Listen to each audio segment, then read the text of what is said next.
45% dipicu oleh adanya truk, khususnya truk overload dan overdimension. Menurut informasi dari Polresta Bogor, kecelakaan terjadi pada Selasa malam sekitar pukul 23.30 waktu Indonesia Barat dan melibatkan sejumlah kendaraan.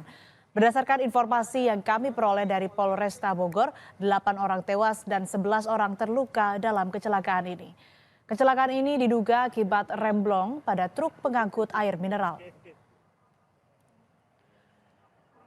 Rabu dini hari, saudara, polisi melakukan olah tempat kejadian perkara gerbang tol Ciawi 2 Bogor, Jawa Barat. Puing-puing beton dari gerbang tol terlihat hancur dan berserakan. Begitu juga dengan galon air mineral dari truk pengangkut yang menabrak beberapa kendaraan. Selain gerbang tol tempat kecelakaan, gerbang tol lainnya sudah dibuka untuk umum. Tak hanya polisi, saudara, petugas dari Jasa Marga juga sudah tiba di lokasi. Disampaikan Kasat Lantas Polresta Bogor Kompol Yudiono, sebelumnya saudara, kronologi kejadian disebabkan truk bermuatan air mineral yang menabrak sejumlah kendaraan yang sedang mengantre di gerbang tol Ciawi. Kejadian sekira jam 23.30 ada kendaraan truk yang bermuatan galon air mineral menabrak beberapa kendaraan di depannya yang sedang antri untuk masuk ke gerbang tol. Pada saat kejadian, 2 kendaraan Avanza terbakar dan truk yang menabrak juga sempat terbakar. Kemudian dilakukan pemadaman serta dilakukan evakuasi terhadap korban serta kendaraan yang terjadi kecelakaan.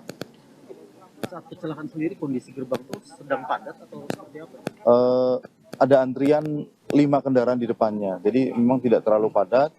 Ada 5 kendaraan jenis Avanza, terus kemudian menabrak kendaraan di depannya karena memang tidak bisa mengendalikan kendaraannya. Dan ini informasi saat ini sendiri, total korban luka dan korban tewas sendiri akibat insiden ini tidak ada berapa? Korban meninggal dunia ada 8 orang, kemudian 11 orang mengalami luka-luka termasuk sopir dari truk tersebut dan saat ini juga masih belum sadarkan diri dan semuanya sudah dievakuasi ke Rumah Sakit Umum Ciawi.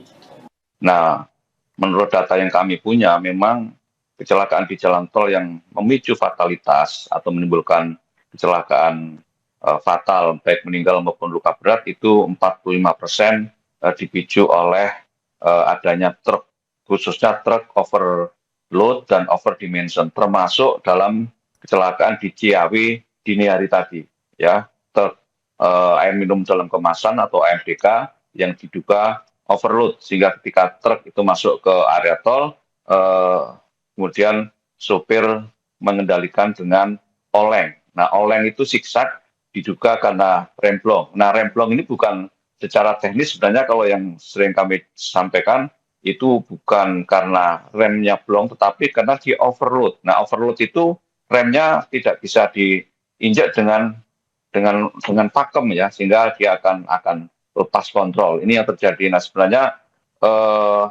ini kewenangan soal truk odol ini sudah kita minta terus, ya, baik itu di pemerintah secara umum, ya, Kementerian Perhubungan ataupun kepolisian atau bahkan Kementerian Perindustrian agar menjadi perhatian serius, ya, karena sudah menimbulkan kecelakaan fatalitas yang sangat tinggi dan kerusakan jalan baik jalan tol maupun jalan arteri, ya. Dari data yang dimiliki oleh Kementerian PUPR, kerusakan jalan akibat truk overload dan overdimension itu mencapai 43 triliun dalam 1 tahun. Jadi kerugian-kerugian itu sudah sangat besar.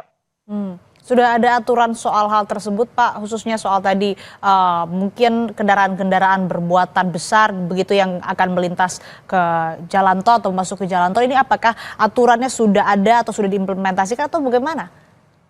Secara general sebenarnya dari sisi regulasi itu sudah jelas bahwa truk itu ya harus sesuai dengan ukurannya, ya, tidak boleh mengangkut lebih banyak atau overload dan tidak boleh menambah aksesoris yang overdimension. Itu juga sebenarnya sudah sangat jelas, ya. Dan karena apa? Karena itu tidak safety baik bagi dirinya sendiri maupun terutama orang lain.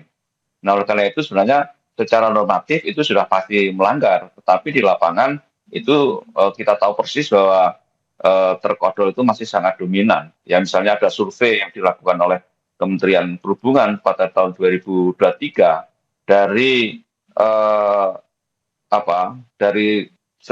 sekitar 23 truk yang ada 23.000 truk yang ada di Jawa Tengah waktu itu hampir 6.000-nya adalah truk odol. Nah, 6.000 ini kan berkeliaran di mana-mana gitu. Itu baru level di Jawa Tengah, belum daerah-daerah lain pasti kondisinya sama. Sehingga sebenarnya sudah sangat mendesak untuk truk odol ini dilarang total ya. Sebenarnya waktu itu juga Kementerian Perhubungan ya, Menteri Perhubungan waktu itu zamannya Pak BKS itu sudah mencanangkan bahwa 2023 itu adalah zero odol.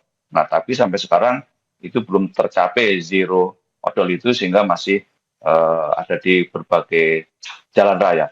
Nah, kalau di jalan tol sebenarnya juga ada mandat bahwa pengelola tol itu boleh menolak truk odol yang masuk karena itu menjadi mandat dasar di dalam regulasi tentang jalan PP Jalan Tol, di mana truk yang di luar ukuran atau melebihi ukuran ya itu tidak boleh masuk ke jalan tol gitu, karena pertama akan mengganggu lalu lintas yang ada, potensi kecelakaan, dan kemudian merusak kualitas jalan, baik itu jalan arteri maupun juga jalan tol, bahkan pelabuhan dan juga kapal.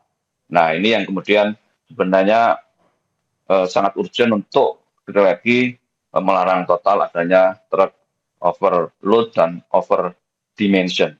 Ya, kalau di jalan tol ini menjadi lebih potensi resikonya menjadi paling besar atau sangat besar. Kenapa? Karena kemudian menimbulkan satu fenomena yang disebut fenomena speed gap. Ya, speed gap. Jadi adanya gap kecepatan. Ya, di satu sisi ada kendaraan pribadi yang kecepatannya mungkin tinggi, lebih 80 km per jam atau bahkan lebih. Di sisi lain ada kendaraan yang berjalan kayak siput, ya, kurang dari 40 km per jam, yaitu truk, tetapi dia mengambil jalan di tengah ataupun bahkan kadang di kanan ketika mensalib. Nah, inilah yang kemudian akhirnya menimbulkan benturan keras dan kemudian menimbulkan kecelakaan fatal, korban fatal, dan fenomena speed gap itu yang salah satu pemicunya adalah keberadaan truk odol yang berjalan lambat dan kemudian berjalan di sebelah tengah atau bahkan mungkin kanan gitu. Artinya perlu ada aturan atau regulasi yang kemudian ini ditetapkan untuk truk over dimension ini tidak bisa melintas di jalur terutamanya. Ini kan bertujuan untuk kemudian meminimalisir angka kecelakaan karena tadi faktor yang disebutkan oleh Anda juga karena adanya speed gap dan lain-lain ini yang menjadi penyebab kecelakaan. Tapi kalau seperti demikian Pak, ataupun juga kita melihat kondisi sekarang masih bisa masuk, apa sih sebetulnya yang harus yang bisa dicegah begitu terkait dengan truk-truk over dimension ini yang masih masuk atau masih bisa melintas ke ruas jalan tol?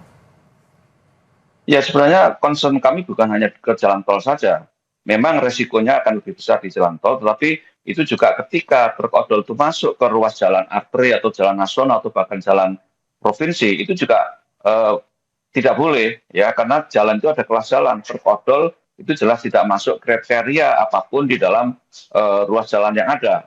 Karena tadi overload dan overdimension, sehingga sebenarnya harus ada larangan di sisi hulu, ya, dan pelaku usaha ini juga harus punya concern, punya kepedulian yang sama. Jangan sampai mengangkut komoditas yang melebihi kapasitas yang ditentukan, ya, sehingga kemudian di jalan resikonya sangat tinggi. Jadi bukan hanya di jalan tol sebenarnya, tetapi karena kemudian jalan tol itu ada nuansa kecepatan yang tinggi, karena jalan tol itu kan kecepatannya sudah diatur kan antara 60 km per jam sampai 80 atau 100 km per jam, sehingga resikonya memang lebih tinggi. Tetapi di jalan raya juga korban berjatuhan, terutama sepeda motor, ya, dan juga kendaraan yang lain, gitu. Tetapi karena mungkin tidak terekspos, tidak perhatian masyarakat, sehingga kurang menjadi satu isu. Tetapi secara totally, tadi malam saya kebetulan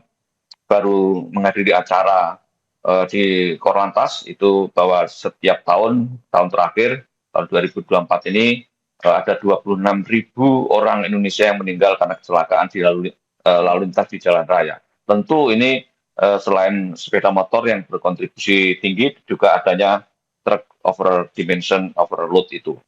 Sehingga ini harus ada betul-betul concern dari semua pihak untuk mengeliminasi adanya keberadaan truk overload dan over dimension itu.